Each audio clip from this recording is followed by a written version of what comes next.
আমি একজন হিন্দু হয়ে আমি কোনোদিন বলবো না। तो अगर शायद धरती में कोई दुखी होता होगा तो सबसे ज्यादा दुख मुझको होता है। ला इलाहा इल्लल्लाह मोहम्मद रसूल अल्लाह। कि अगर इस्लाम को पूरी दुनिया अगर स्वीकार कर ले तो इसमें कोई बुराई नहीं है। इस्लाम परमात्मा के द्वारा बताया गया सिद्धांत है। इस्लाम किसी व्यक्ति का अपना नियम नहीं है। अगर भारत का मुसलमान सो गया तो भारत सो जाएगा। इसलिए भारत को जगाना है तो मुसलमानों को जागते रहना पड़ेगा। भगवान की जब कृपा होती है तो कभी धर्म की सच्चाई को जानने का अवसर मिलता है। मुसलमानों के बीच में लगातार कई वर्षों से हम जा रहे हैं और भारतवर्ष में एक नई प्रथा का प्रारंभ किया मैंने कि जब जगत गुरु शंकराचार्य भी मुसलमानों के बीच में जाकर के उनके प्रेम को समझ सके और इस्लाम की सच्चाई को जान करके इस्लाम को सारी दुनिया में एक इंसानियत का सबसे बड़ा पाठ सिखाने वाला धर्म मानने के लिए लोगों को समझावे।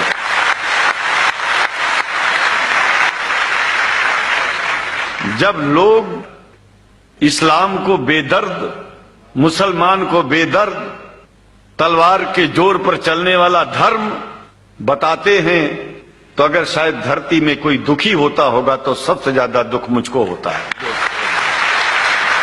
ये न सच्चाई है और न कभी ये सच्चाई हो सकती है। जिस इस्लाम ने पहला कलमा ही कुरान शरीफ का ये बताता है कि नहीं है इबादत के काबिल सिवाय परमात्मा के और कोई, ला इलाहा इल्लल्लाह मोहम्मद रसूल अल्लाह।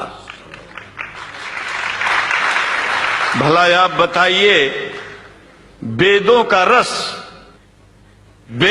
रस निचोड़ करके मोहम्मद साहब ने परमात्मा की इबादत करके परमात्मा के पैगाम को एक ही कलमे में दे दिया। इससे बड़ा ग्रंथ दुनिया में और क्या हो सकता है। अगर कुरान के पहले कलमे को ही पढ़ करके हिंदू अपने धर्म का पालन करना चाहे तो उससे बड़ा धर्मात्मा शायद कोई नहीं होगा। कुरान को हमने गहराइयों में जा करके तो नहीं अनुभव किया, लेकिन कुरान के मानने वालों के हृदय की गहराइयों में जाके देखा कि अगर इस्लाम को पूरी दुनिया अगर स्वीकार कर ले तो इसमें कोई बुराई नहीं है। इस्लाम परमात्मा के द्वारा बताया गया सिद्धांत है। इस्लाम किसी व्यक्ति का अपना नियम नहीं है, अपना सिद्धांत नहीं है। कुछ लोग भेदभाव पैदा करने के लिए इस धरती पर मुसलमानों को बेदर्द कह देते हैं, इस्लाम को बुरा कह देते हैं। मैं कहता हूं उनसे बुरा इस दुनिया में कोई नहीं है। वो शैतान के बच्चे हैं, खुदा के बच्चे नहीं हैं। क्योंकि जहां तक मेरी अपनी पहुंच है, हमने वेदों को पढ़ा, पुराण को पढ़ा, शास्त्रों को, हिंदू धर्म ग्रंथों को पढ़ा। उसके बाद में मुसलमानों के बीच में जाना शुरू किया। हमने मुसलमानों से हाथ मिलाया तो हमारा विरोध किया गया। ये अंडा खाने वालों से हाथ मिलाते हैं, शंकराचार्य कैसे हैं। अरे हमने कहा कि तुम्हारी समझ में नहीं आ रहा है। वो 5 बार इबादत कर लेते हैं खुदा की, तुम घास खाते हो और एक बार भी इबादत नहीं करते हो, तो तुमसे बड़ा अधर्मी दुनिया में कौन है। तुम अपने अधर्म को देखो। किसी के पवित्रता के सिद्धांतों का विरोध करना पहला अधर्म है। आप क्या खाते हैं, कैसे रहते हैं, अगर हमें आप दुखी नहीं करते हैं तो आपसे बड़ा इंसान दुनिया में कोई नहीं है। हम घास खाएं और आपके दिल को चोट पहुंचाएं तो हमसे बड़ा अधर्मी कोई नहीं है दुनिया में। कहने का तात्पर्य सिर्फ एक है कि मैंने ये अनुभव किया है कि ये मैं एक बात जो मैंने देखा है, आप लोगों से जो प्रेम मुझे मिलता है, लोग पूछते हैं कि आप मुसलमानों में क्यों जाते हो, आप तो शंकराचार्य हो। हमने कहा कि भाई मुसलमानों से पूछो कि हमसे इतना प्रेम क्यों करते हैं, वो हमसे जो प्रेम करेगा हम तो जाएंगे। कहा फिर क्या हम प्रेम नहीं करते क्या? हमने कहा कि हम तो तुम्हारे बीच में पैदा हुए और तुम मुसलमानों से प्रेम नहीं करते, इसलिए हम तुमसे प्रेम नहीं करते। मैं आप लोगों के बीच में आकर के एक बात बताता हूं। कुछ समय से हिंदू धर्म के नाम पर कुछ संस्थाएं हिंदू मुसलमानों में भेद पैदा करने के लिए कुछ ऐसा कार्य किया जिसकी वजह से आम हिंदू, सीधा साधा हिंदू बेचारा जान ही नहीं पाता है इस्लाम क्या है और सनातन धर्म क्या है। सनातन धर्म और इस्लाम में कोई भेद नहीं है और हिंदू धर्म तो कोई धर्म ही नहीं है। सनातन धर्म धर्म है और शायद जो संस्कृत का सनातन शब्द है, अगर किसी भाषा में उसको इस्लाम कहा जाए तो कोई बुरी बात नहीं है। इस्लाम और सनातन में कोई भेद नहीं है, क्योंकि परमात्मा एक है, परमात्मा सबका है। ये संदेश ऋषियों मुनियों ने दिया और यही संदेश, परमात्मा का भेजा हुआ संदेश, स्वयं हमारे मोहम्मद साहब ने इस पैगाम को हमको दिया। तो हम भेदभाव क्यों करें? यहां पर भारत का मुसलमान, एक बात बिल्कुल मैं स्पष्ट बता रहा हूं आपसे, अगर भारत का मुसलमान सो गया तो भारत सो जाएगा। इसलिए भारत को जगाना है तो मुसलमानों को जागते रहना पड़ेगा। भारत जाग जाएगा, पूरी दुनिया जाग जाएगी। ये भी मैं जानता हूं कि भारत के सच्चे हिंदुओं को, जो सच्चे सनातन धर्मी हैं, उनको मुसलमानों से प्रेम चाहिए, उनको मुसलमानों से भेद नहीं चाहिए। अगर कोई अच्छा हिंदू है, सच्चा हिंदू अपने को कहता है, तो पहले तो सनातन धर्म को मानता हो। अगर हिंदू की परिभाषा सनातन धर्म से हट करके कोई परिभाषा है, तो ऐसे हिंदू धर्म को मैं तिलांजलि देता हूं। हिंदू धर्म कुछ नहीं है। फिर हिंदू धर्म वही है जो वेद को माने, पुराण को माने और सनातन को माने। सनातन धर्म धर्म है और उस धर्म को न मान के अपनी एक नई व्यवस्था चलाना शुरू कर दे, इसका मतलब ये है, और नाम भगवान का ले। एक बात और बता देता हूं, भगवान कोई आदमी की तरह नहीं है कि रोज रोज नियम बदलेगा। रोज रोज नियम बदलना आदमियों का काम है। हमारे पूर्व प्रधानमंत्री साहब, मुझे दुख होता है कभी कभी, यद्यपि लोग ये न समझ बैठे कि मैं उनका विरोधी हूं। विरोधी नहीं हूं, लेकिन उनको खुद सनातन धर्म की परिभाषा नहीं आती है। विदेश में जाकर के हिंदू धर्म की गलत परिभाषा कर दी है और हमको सबको ये दुख हुआ कि किस स्कूल में जाके पढ़े हैं। ये धर्म के बारे में बिना पढ़े हुए धर्म के बारे में बोलना गलत है। पहले धर्म को जान लेना चाहिए, फिर धर्म के बारे में बोलोगे तो प्रेम फैलेगा, शांति फैलेगी, इंसानियत सारे चारों तरफ, चारों दिशाओं में इंसानियत का प्रकाश होगा।